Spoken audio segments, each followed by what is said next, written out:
Welcome to the Sew Your Own video series with Trish McCall. This course presents a fun and fast approach to the creative world of sewing. To use this tape most effectively, we've included certain checkpoints where you can easily note your VCR counter for future reference.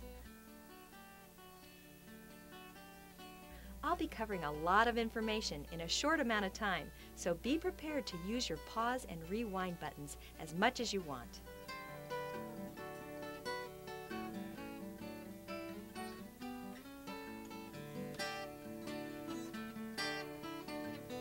How would you like to be able to make a pair of shorts like this in only 15 minutes, or a t-shirt like this in only 30 minutes?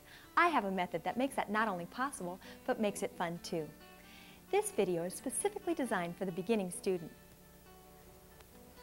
It'll be okay. Whether you're a child, teen, or an adult, or perhaps a parent and child wanting to learn together, you've made the right choice. Today's project is a t-shirt and shorts. They're simple to construct, easy to fit, and great to wear.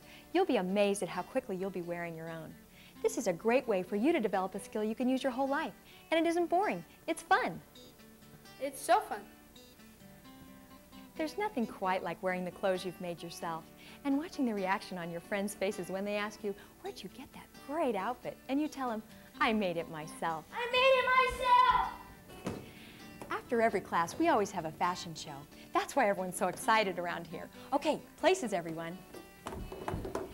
These kids have had a great time making their t-shirts and shorts, and you can too. And to think it all started with a pattern and some cloth. Whether your fabric store is large or small, most arrange their fabrics by fiber content and color. These fabrics are wound around a cardboard, metal, or plastic core called a bolt. Look closely at this bolt of fabric. There are three important edges to note. The cut edge is where the fabric was previously cut when someone else was buying it. The fold is where the fabric is folded around the core like this. The selvages are created during the weaving process and can be identified by this tightly woven finish that does not unravel. Let's review. The cut edge, the fold, and the selvages. Look at your fabric and see if you can identify these three important edges.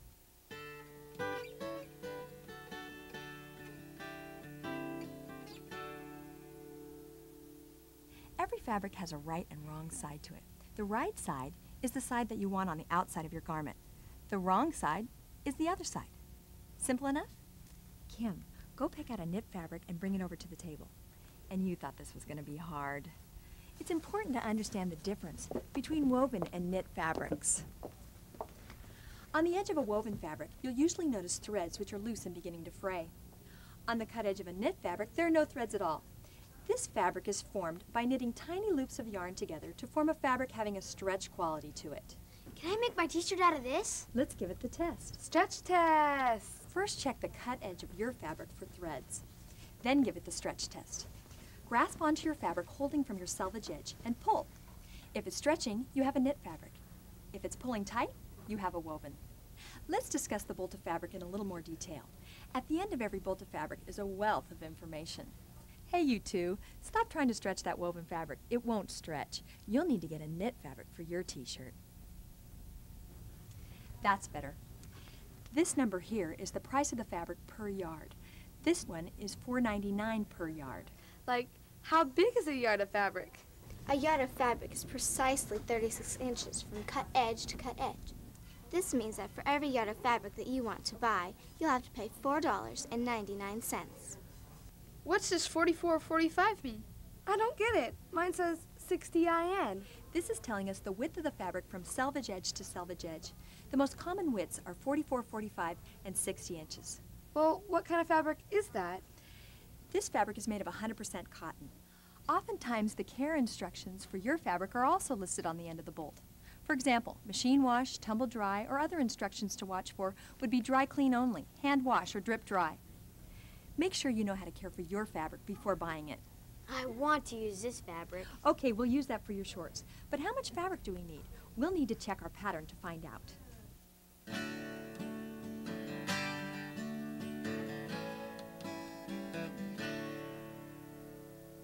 Most patterns come in an envelope like this. Well, ouch! What size should I get? We'll need to take some measurements to find out. You'll need to have someone help you take some measurements here.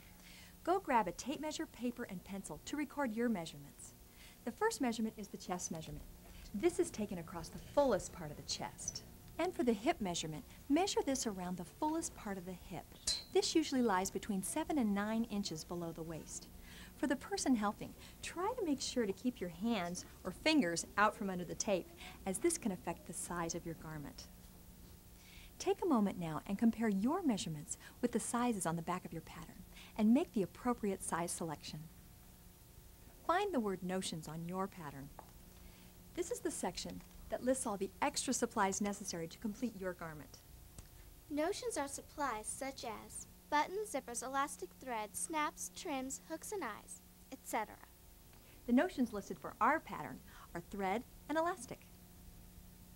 We've made our pattern selections and determined the correct size. Now we need to figure out how much fabric to buy. Dan wears a size large according to the measurements on his pattern. The fabric that he has selected is 45 inches wide fabric, and the pattern calls for fabric with or without nap. What does that mean? The nap of the fabric is a term used to describe the type of fabric that has a one-way design or a texture, as with corduroy that goes in one direction. A fabric with nap can require more yardage than a fabric without, so make sure you check your pattern to be sure. Dan's shorts will require 1 1/8 yards of fabric according to the chart, with or without nap. Tim's t-shirt will be made from a 60-inch wide fabric and will require 3/4 of a yard according to his pattern. We've purchased our fabric and now we're ready to pre-treat. The term pre-treat means to wash and dry our fabric before cutting it out. This reduces the risk of any future shrinking after we've completed our garment. Have you ever gone to the store and you bought something that fit just right? Then when you got home and you washed it, it shrunk 2 or 3 inches? That's exactly what we want to prevent. We're going to head home and pre-treat our fabric. Why don't you do the same, and we'll meet back at my house. You'll need to be prepared with some supplies. A cutting board, pattern, tape measure, elastic, thread, pins, scissors, and your pre-treated fabric. Okay, we'll see you back at the house.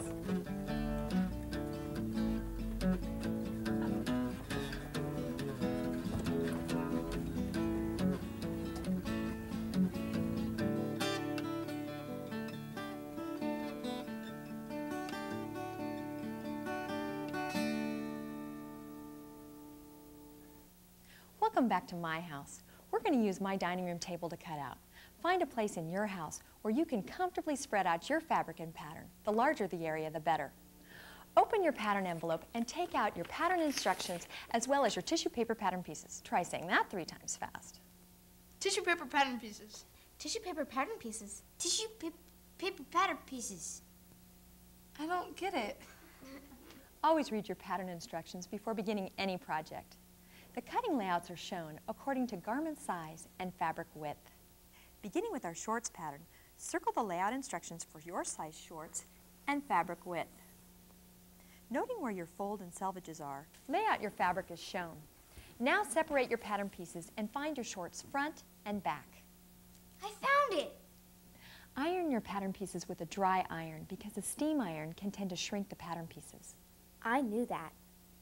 Pressing your pattern pieces will allow the pattern pieces to lie completely flat and give you a better fit. The first symbol to look for on your pattern piece is the grain line. You'll notice an arrow-like line usually down the center of the pattern piece. Unless otherwise specified, this line is pointing from cut edge to cut edge on your fabric. This is the place on fold line. Place this edge along the fold of your fabric. These diamond-shaped symbols are called notches. The purpose of notches is to help match pattern pieces. There may be 1 or more notches, and the number of notches will correspond to the adjoining piece. So this goes with this, right? Brilliant. And this is the cutting line. I knew that, too. Seam allowance is the distance between the cutting and seam line and usually measures 5/8 of an inch. Our seam allowance has already been added to the pattern by the manufacturer. This line is an adjustment line for lengthening or shortening your garment. Lay out your 2 pattern pieces, both front and back, with printed sides out. Locate the inner leg seams and pin them together along the stitching line with the points of the pins facing toward the hem.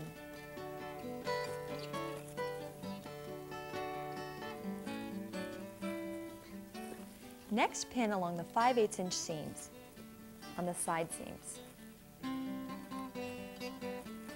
This.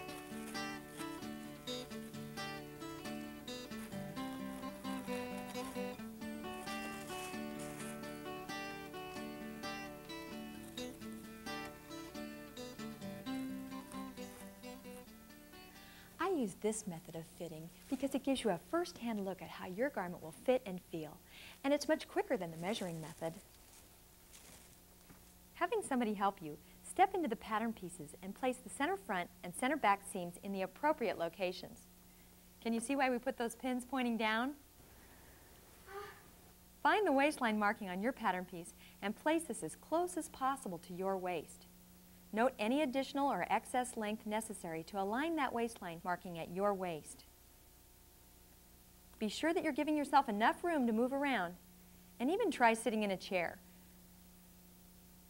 Remember, be careful about those pins. Now that you've determined how much adjustment is necessary for your pattern, unpin your pattern piece and lay it out flat on your fabric. Cut across the adjustment line and add or subtract as needed. Your pattern is prepared and ready to cut out. Locate on your pattern instructions the cutting layout section that you circled earlier. Place your pattern pieces on your fabric as shown. Remember the grain line? Now we'll place our fabric on the straight of grain.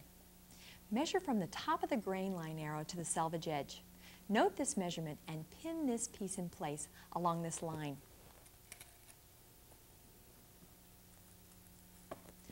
Ours is 9 inches.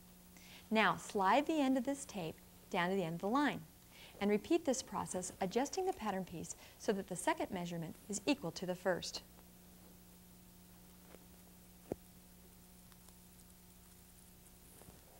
Place both the front and back pieces on the straight of grain. Once we've completed this process, we're ready to pin the rest of our pattern in place. I recommend using these long quilter's pins for beginners. Ouch! It makes pinning a lot easier. Take your pin and poke it into the fabric. Allow your pin to slide along the cutting board without poking it into the cardboard itself. Then lift up the fabric just slightly, but not lifting it up with your hands, but lifting it up with the pin, and then poke the pin back up through the fabric and lay it up on top. Try to resist the temptation to pick up the fabric while pinning, as this will affect the size of your garment. Always pin the grain line or place on fold first. Once that's secure, smooth out the piece and pin down all the corners.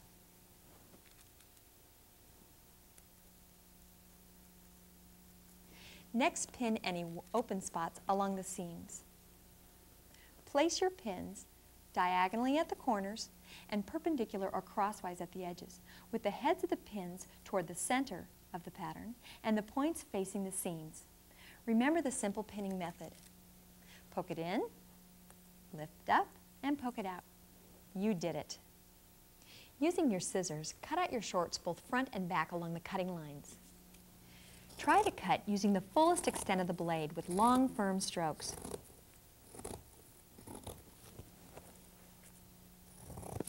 Try to avoid jagged cuts. You'll get a straighter and more even cut when opening and closing the blades all the way.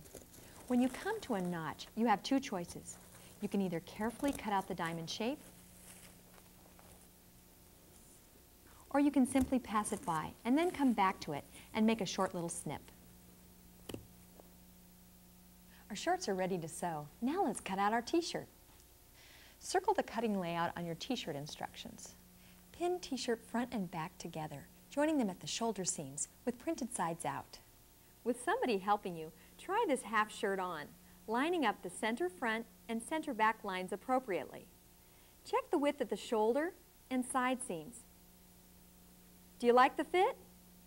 How about the hem? Is it long enough? Remember, you don't have to rely on any set standards here. You become the designer. Measure the length of the sleeve pattern from the top of the shoulder to the hem. Then check this measurement on your own arm. Your sleeve will be this long. Is that okay? Unpin your pattern pieces and place them as shown on your pattern layout instructions. you should have 4 pieces: t-shirt front, back, sleeve, and neckband. Pin down the center front and center back place-on fold lines. Smooth out the pattern pieces from the fold line out, placing the pins perpendicular or crosswise to the cutting line and diagonally at the corners, keeping the points of the pins toward the cutting line. The neckband can be cut out of either a t-shirt fabric itself or out of a coordinating fabric called ribbing, made specifically for this purpose. Using our cutting technique and paying close attention not to cut along the fold line, go ahead and cut out your t-shirt now.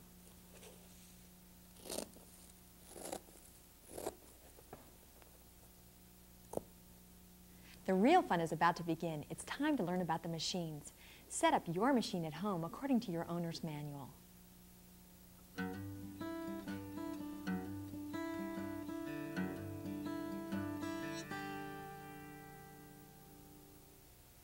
Let's review the basic parts and practice finding them on your machine. We'll start with the needle and throat plate. In order to keep your fingers away from that dangerous needle, place your hands around the throat plate as Tim is doing. This is what I consider the safe zone, so keep those fingers safely on the outside of the throat plate. Between the throat plate and the needle is a little object that looks like a ski. This is called the presser foot, or the foot for short.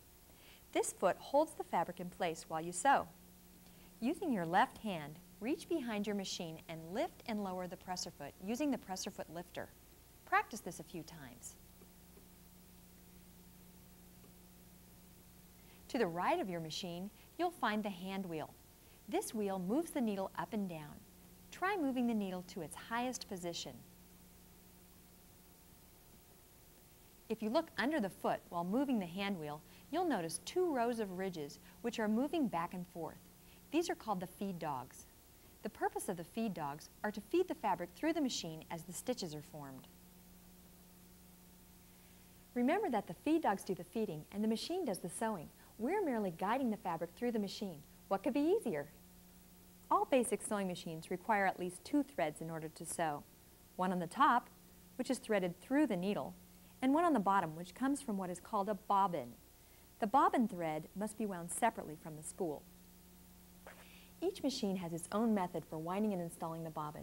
Check your manual and practice winding the bobbin and threading your machines until you become familiar with it. Okay, look for the control on your machine that regulates stitch width and stitch length. Stitch width regulates how wide the zigzag or decorative stitch will be. Stitch length regulates how long each stitch will be. Take a piece of scrap fabric and with a marking pen, draw some lines in a pattern like this. After removing the top and bottom thread from your machine, let's work on speed control. Lift the presser foot and place your fabric under the foot.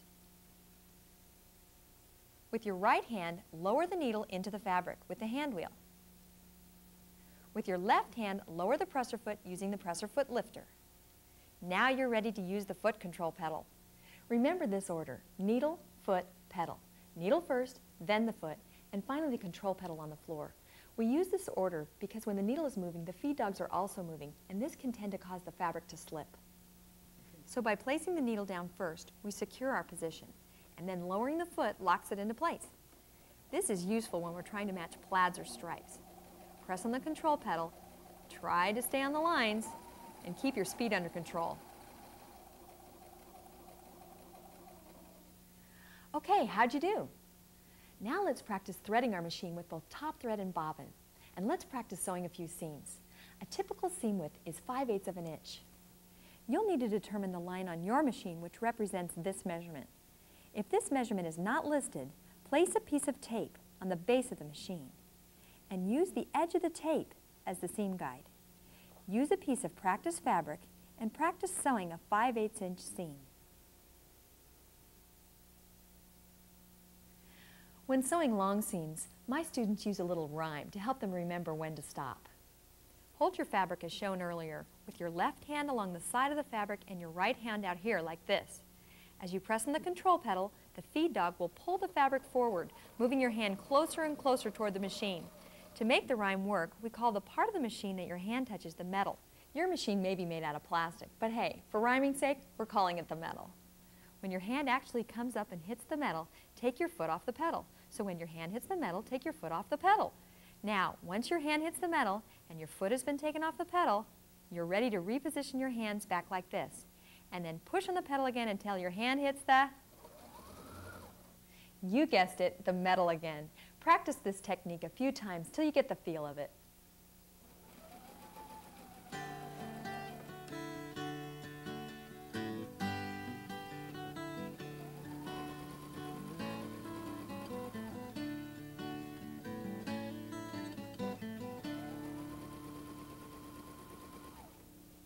Sergers are the latest in making sewing fun and fast. If you've never used one before, you're in for a real treat. Note the locations of the two needles, the presser foot and the presser foot lifter, the throat plate and the feed dogs, the hand wheel, and the blade. The blade is a special part of the serger. We'll need to be especially careful to keep our hands out of the blade area. The hand metal rime works well with the serger also. Use a piece of practice fabric and place it under the foot. We won't be able to use the needle foot pedal order here. Instead, lower the presser foot onto the fabric, lining up the edge with a 5/8 inch marking on the serger. Press on the pedal, and you'll see the blade cut off the extra seam allowance, leaving us with a nice clean 1/4 inch seam. Some patterns are specifically designed for serger use and are manufactured to include 1/4 inch seams, so be careful not to stitch 5/8 inch seams on those patterns.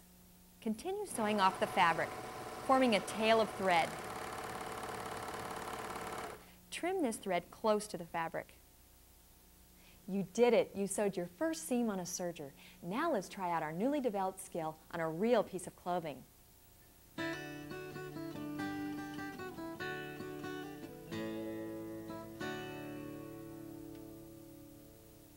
Dan will use the serger and Kim will use the regular sewing machine to demonstrate both techniques.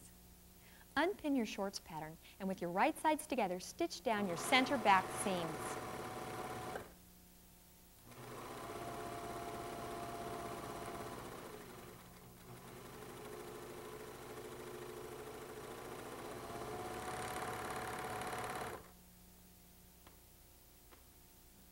Using the backstitch lever on your regular straight needle machine, make sure that you secure your seams by stitching forward and back at the beginning and at the end of every seam.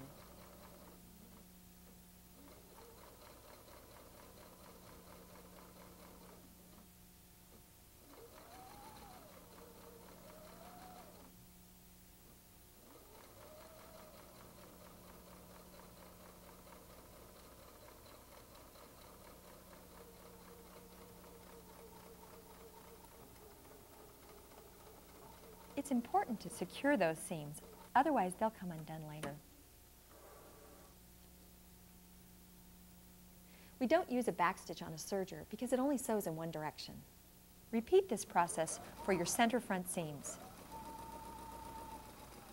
Did you remember to backstitch? Now let's go to the iron. Take your shorts, both front and back, and place them wrong sides up on the ironing board. Clip the curved portion of this seam, and using your iron, press the seams open.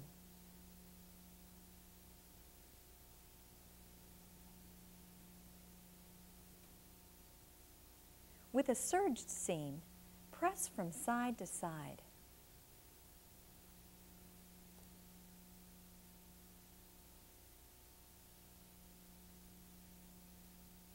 Great. Now stitch a 5/8 inch seam down the right and left sides of your shorts.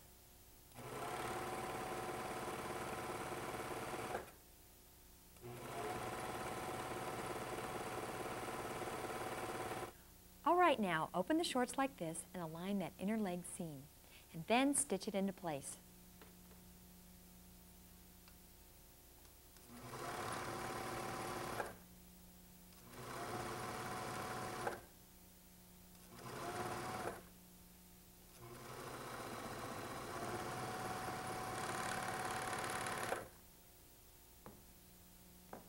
You're right, they're starting to look like shorts. Okay, now trim and press again. Finish off all the rough edges by either serging or zigzagging.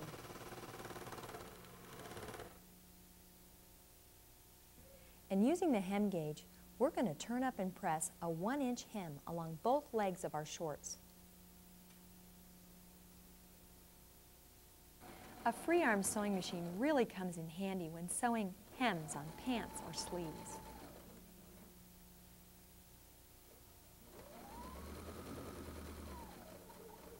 So what's next, you say? You got it, trim and press. If you press your seams as you go, it will really give your garment that professional look. Measure down and press from the waistline edge 1.5 inches.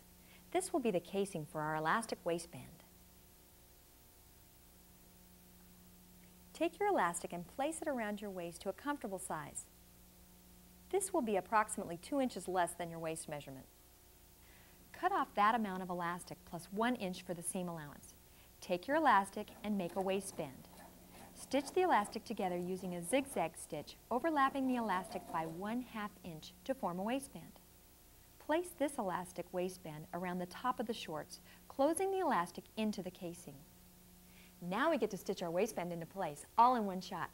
This is a radical technique. Remove any excess bulk while you're stitching around by sliding the casing fabric around, leaving the stitching area flat for sewing. So watch how we do this.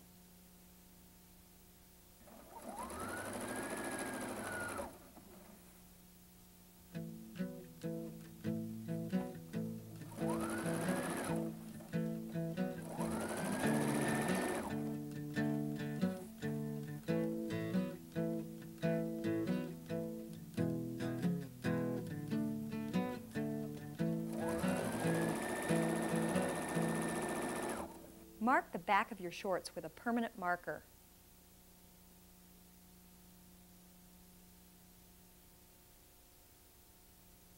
Go put on your shorts and get ready to make your t-shirt.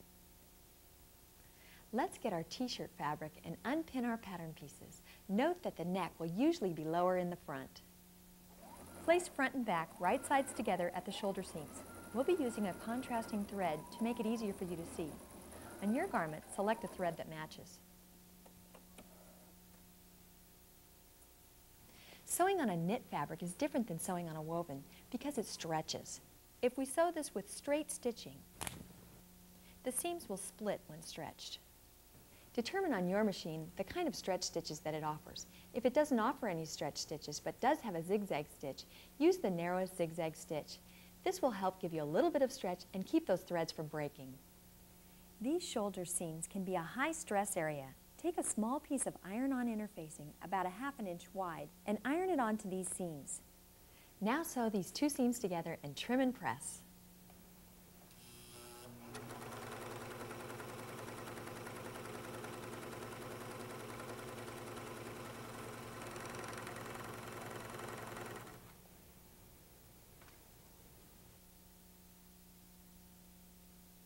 Get the neckband piece out and stitch the center back seam. Great. Now fold the neckband in half with the wrong sides together. Divide the neckband into fourths using 4 pins.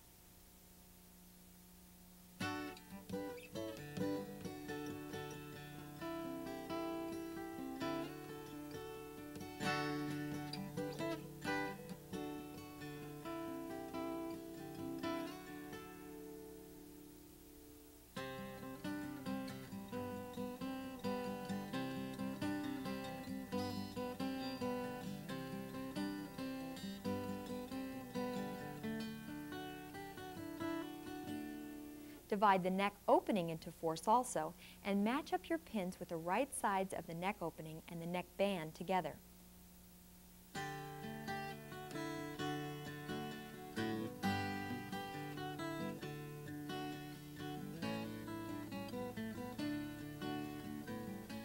You'll need to slightly stretch in this extra ease.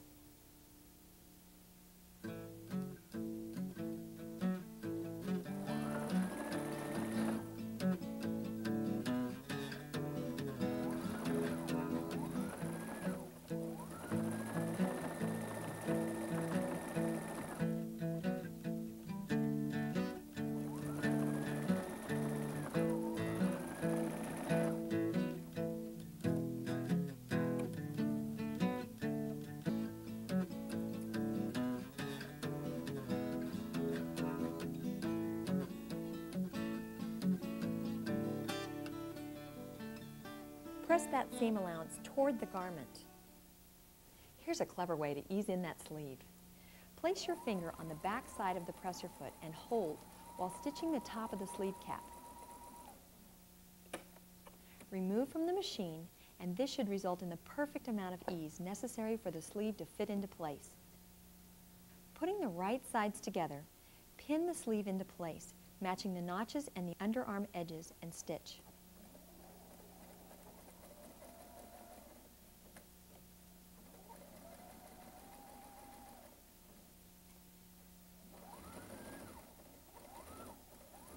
Now stitch your underarm side seams.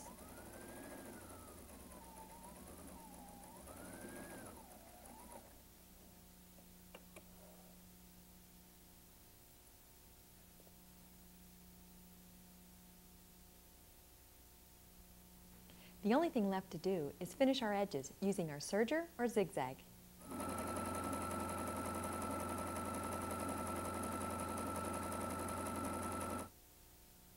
Turn up the hem on both sleeves and shirt bottom, and then stitch it into place.